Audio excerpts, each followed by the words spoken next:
बहुत समय पहले की बात है। सूर्यवंश में एक महान सम्राट हुए, राजा मांधाता।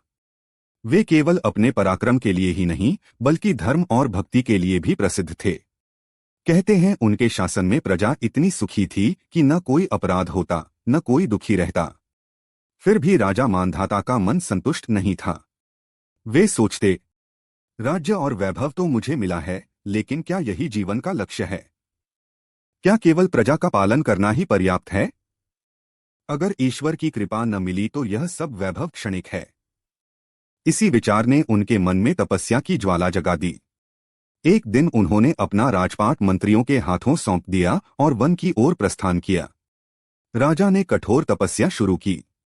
न भोजन न विश्राम, केवल ध्यान और जप।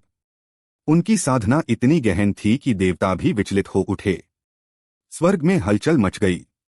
इंद्रदेव ने चिंता जताई।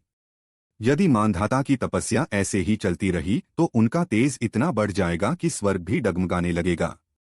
देवताओं ने मिलकर भगवान विष्णु से प्रार्थना की। भगवान ने मुस्कुराकर कहा, मांधाता की तपस्या सच्ची है, इसमें कोई छल नहीं। लेकिन उन्हें समझाना आवश्यक है कि भक्ति का सार केवल शक्ति पाना नहीं, बल्कि सेवा और समर्पण है। भगवान विष्णु मांधाता के सामने प्रकट हुए। उनकी दिव्य छवि देखकर राजा दंडवत होकर गिर पड़े। भगवान बोले, राजन, तुम्हारी तपस्या से प्रसन्न होकर मैं तुम्हें वर देने आया हूं। मांगो, क्या चाहते हो? मांधाता हाथ जोड़कर बोले, प्रभु, मुझे कुछ और नहीं चाहिए। मुझे केवल यही वरदान दें कि मैं जीवन भर धर्म पर अडिग रहूं और मेरी प्रजा सदैव सुखी रहे। भगवान विष्णु प्रसन्न होकर बोले, यही सच्चा धर्म है, यही सच्ची भक्ति है। तुम युगों युगों तक धर्मराज के रूप में स्मरण किए जाओगे। कहते हैं राजा मांधाता के तप से तीनों लोक हिल गए थे, लेकिन उनका हृदय केवल ईश्वर और प्रजा के लिए धड़कता रहा। भक्ति और तपस्या का लक्ष्य केवल शक्ति या सिद्धि पाना नहीं, बल्कि धर्म, सेवा और समर्पण है।